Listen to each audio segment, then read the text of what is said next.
આજે આપણે 9મા ધોરણના સેકન્ડ સેમિસ્ટરનું સાયન્સનું પહેલું ચેપ્ટર ચાલુ રાખીએ છીએ અને 1.8 સેક્શનમાં આપણે જઈએ છીએ કે ઉર્જાના વિવિધ સ્વરૂપો એટલે કે આ એનર્જીના જુદા જુદા પ્રકાર. એટલે આપણે કહ્યું કે ભાઈ કામ કરવા માટે એનર્જી જોઈએ. હવે એનર્જી આવે ક્યાંથી? તો કે એના ઘણા બધા સોર્સ છે, સ્ત્રોત છે. એટલે એમાં આપણે થોડા બધા જે અહીંયા આપ્યા છે કે પહેલું કે ઇન્ટરનલ એનર્જી એટલે આંતરિક ઉર્જા. હવે એટલે શું? એટલે આપણે મને લાગે પહેલા સેમિસ્ટરમાં બધા આ લોકો અણુ અને પરમાણુ બધું ભણી ગયા છે કે દરેક વસ્તુ એના નાના નાના કણને અણુ કહેવાય અને એની અંદર જે બધા જે ભાગ અણુના હોય એ પરમાણુ કહેવાય. અને પરમાણુની અંદર પણ આવા ભાગ હોય છે કે અંદર એને ન્યુટ્રોન કે જે કેન્દ્રમાં હોય એ ન્યુટ્રોન કહેવાય. પછી એની આસપાસ જે ફરતા હોય એ ઇલેક્ટ્રોન્સ કહેવાય. એટલે આ બધું એ લોકો પહેલાંમાં શીખી ગયા છે. પણ જ્યારે આ ફરતા હોય અને એ જે એની ગતિ કરતી હોય એને કારણે પણ એક જાતની એનર્જી ઉર્જા આવે છે. આ જે પરમાણુની અંદર જે એના ઇલેક્ટ્રોન્સ ફરતા હોય કે અથવા તો બે સાથે થતા હોય.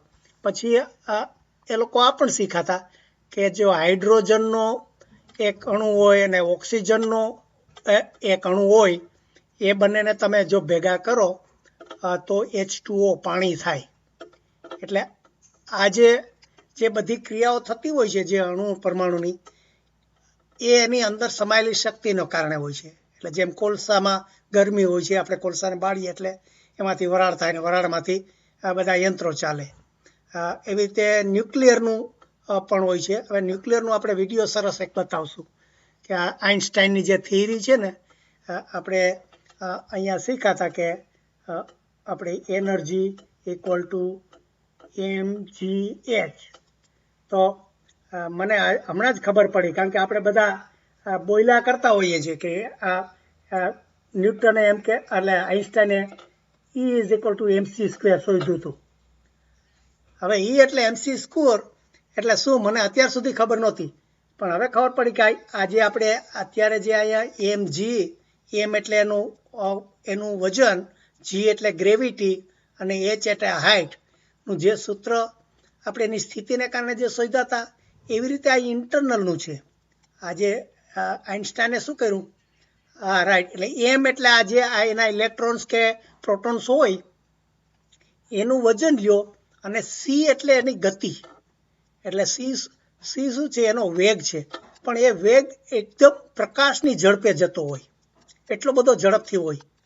એટલે એ આપણે જોઈ નથી શકતા, પણ એણે આ આઇન્સ્ટાઈને બધા પ્રયોગો કરી અને જે માપ્યું અને જે એવી રીતે કર્યું એના ઉપરથી એણે આ સૂત્ર બનાવ્યું કે એનામાં જે કેટલી શક્તિ છે એ શોધી. અને પછી એમ કે આપણે જે ન્યુટ્રોન આ બોમ્બની બધી શોધ થઈ તો એમાં કેવી રીતે થયું કે આ એક યુરેનિયમ ધાતુ હોય છે U-235 એ ધાતુ, એનો જે ન્યુટ્રોન હોય એને તમે બીજા કોઈ ન્યુટ્રોનથી સ્ટ્રાઇક કરો, એની સાથે ખૂબ જ અથડાવો તો આજે એક કણ હોય છે એના 2-3 છૂટા છૂટા કણ થઈ જાય છે અને એ બીજા એકમાંથી બે થાય છે. જેમ આપણે અળસિયું કાપી નાખે તો અળસિયાના 2 અળસિયા થઈ જાય, બંને જીવતા રહીએ.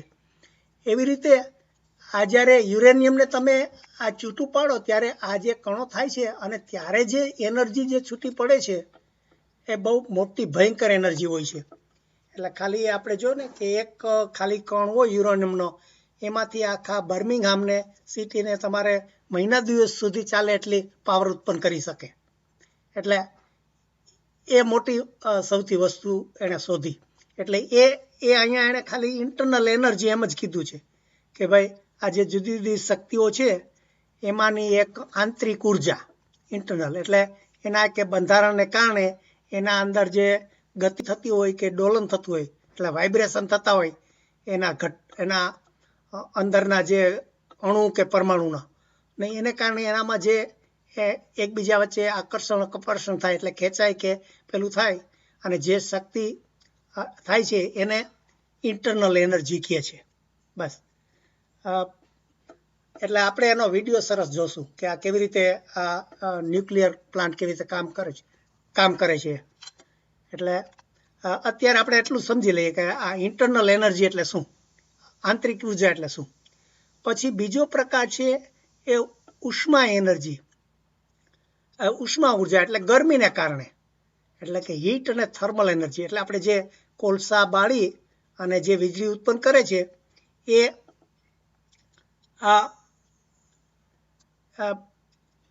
એ ઉષ્મા ઉર્જા કહેવાય છે. એટલે જો આને કીધું કે આંતરિક ઉર્જા અને ઉષ્મા ઉર્જા વચ્ચે તફાવત શું, તો આપણે શીખ્યા કે ન્યુક્લિયર પ્લાન્ટમાં જે એનર્જી ઉત્પન્ન થાય છે એ આંતરિક ઉર્જા છે, અને જે કોલસો બાળીને કે જે ઉત્પન્ન થાય છે એ આ થર્મલ એનર્જી એટલે ગરમીને કારણે ઉષ્મા એનર્જી કહેવાય છે. એટલે આણે એને વધારે વિશેષ અહીંયા નથી કર્યું, પણ આપણે કદાચ એ થોડો એનો પેલો પણ વિડીયો જોઈશું. પછી આ ત્રીજા પ્રકારની છે એને રાસાયણિક એનર્જી કહે છે. એટલે એ પણ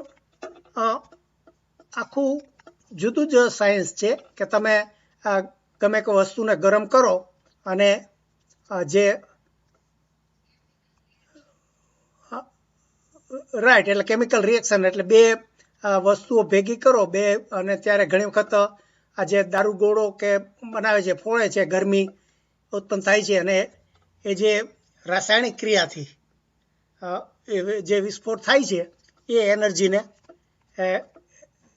એ કેમિકલ એનર્જી કે રાસાયણિક એનર્જી કહેવાય છે. પછી આ વિદ્યુત ઉર્જા, એટલે વિદ્યુત એટલે વીજળીને કારણે. તો એમાં શું થાય, એમાં મેગ્નેટિક એનર્જી આવે કે તમે એક કોઇલ હોય એની આસપાસ મેગ્નેટિક ફિલ્ડ હોય, અને આને વાયરથી વીંટી હોય ને આ મેગ્નેટ જે જોડ્યા હોય સામે એ મેગ્નેટની આસપાસ આ ગૂંચડું ફરે, એટલે એને કારણે પોઝિટિવ અને નેગેટિવ બે વાયર તમે જોડી દો તો આ એક બેટરી જેવું એ વીજળી ઉત્પન્ન થાય. એ જે એનર્જી જે આવી એને ઇલેક્ટ્રિકલ એનર્જી એટલે કે વિદ્યુત ઉર્જા કહેવાય છે. હવે દળ અને ઉર્જાની સમતુલા. ઓકે, એ હવે આઇન્સ્ટાઈનની થોડીક વાત કરે છે કે અત્યાર સુધી આઇન્સ્ટાઈને જે શોધ્યું એ પહેલા શક્તિ અને વસ્તુનું વજન એ બંનેનો કોઈ સંબંધ ખબર હતી નહીં કોઈને, કે શોધતા નહોતા, બંને જુદું જ કરતા હતા. કે ભાઈ એક વસ્તુ મટીરિયલ હોય એનું વજન હોય માસ, એ અને એક એનર્જી ઉર્જા હોય, એ બંને વચ્ચે આનો સંબંધ આણે આવી રીતે E=mc² બરાબર એ શોધી કાઢ્યો. પછી આપણે મેં વાત કરી કે આ ન્યુક્લિયર એનર્જીની વાત કરે છે કે આવી રીતે યુરેનિયમને તમે એને પણ બે રીત હોય છે, ફ્યુઝન અને ફિઝન. એનો પણ આપણે વિડીયો જોઈશું. હવે ફ્યુઝન એટલે શું, તો કે બે વસ્તુ ફ્યુઝ થાય સાથે ઉમેરાય, એટલે આ એક ઇલેક્ટ્રોન અને બીજો ઇલેક્ટ્રોન બેયના બીજા ન્યુટ્રોનની સાથે જ્યારે મળે અને જે એનર્જી થાય એ ફ્યુઝન. અને બીજી કહેવાય છે ફિઝન. ફિઝન એટલે તો કે એકમાં બેને તમે છૂટા પાડો, આ એક હોય અને આને ટુકડા કરી અને છૂટા કરી અને જો બે જુદા પડે અને પછી એમાંથી જે એનર્જી એક જાતની ઉત્પન્ન થાય, આ બંનેમાં થાય. જ્યારે આ તમે આ જે બે ક્રિયા કરો છો ત્યારે પ્રચંડ એનર્જી એટલે એની શક્તિ એમાંથી ઉત્પન્ન થાય છે. એટલે એને ન્યુક્લિયર એનર્જી કીધી છે. એટલે આ સૂર્યમાં જે સૂર્ય એટલી બધી ગરમી આપે છે એનું કારણ છે કે સૂર્યની સપાટી ઉપર સતત આવી રીતે ફિઝન થયા કરે છે. એટલે ફિઝનની ક્રિયાથી આપણે ન્યુક્લિયર જે અહીંયા બનાવીએ છીએ અત્યારે ફ્યુઝનથી જ થયું છે, ફિઝનથી હજી નથી થયું. અત્યારે હજી વૈજ્ઞાનિકો ટ્રાય કરે છે કે ફિઝનની રીતે આપણે કેવી રીતે એનર્જી બનાવશું. એટલે આમ ટૂંકમાં ખાલી એક પેરેગ્રાફનું એણે બધી જાતની એનર્જી વિશે વાત કરી છે. હવે ઉર્જાની વિવિધ સ્વરૂપો છે સમજતા એટલે એની સરખામણી કઈ આ બધી જ ઉર્જાઓ સૂક્ષ્મ સ્તરે સ્થિતિ ઉર્જા કે ગતિ ઉર્જા સ્વરૂપે જ ગણી શકાય. જેને આપણે રાસાયણિક ઉર્જા કહીએ છીએ તો સ્થિતિ ઉર્જામાં જ તો પણ ઉષ્મા અને આંતરિક ઉર્જા એટલે આને પ્રશ્નો પૂછીને છોડી દીધું છે, કંઈ સમજાવ્યું નથી એણે, પણ એમ કહે છે કે આપણે જેમ પહેલાં જોયું હતું કે એકમાંથી બીજામાં આપણે કન્વર્ટ થતું હતું કે આ પેન્ડ્યુલમ હતું એ અહીંયા જ્યારે આપણે ઊંચે લટકાવ્યું એનામાં સ્થિતિ ઉર્જા હતી આ ઊંચાઈને કારણે અને ગતિ 0 હતી. જ્યારે અહીંયા ગતિ એમ કે 10 મીટર પર સેકન્ડ કે જે કાંઈ ગતિ આવી તો અહીંયા એની ઉર્જા 0 થઈ ગઈ. એટલે આ રીતે એક ઉર્જામાંથી બીજામાં પરિવર્તન થાય છે. પણ અહીંયા એણે બહુ બીજું વિસ્તારથી નથી કહ્યું.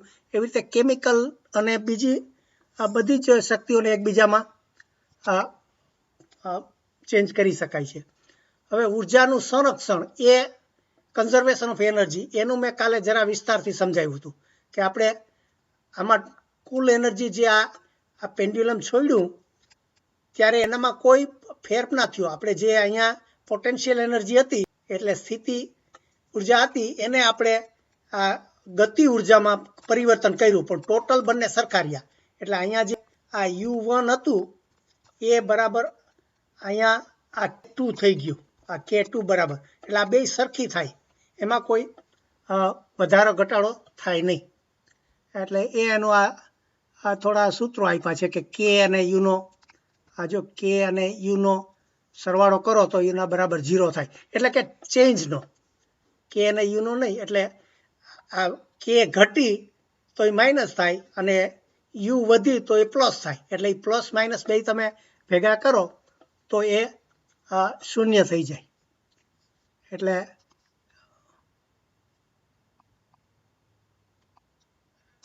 એટલે અહીંયા ક્યુ એણે કેવી રીતે લાવ્યા હું જોઉં છું. એન્થ્રી સરવાળાની જોવાનું પણ ક્યુ ઉમેરવું છે જો ઘર્ષણ જેવા.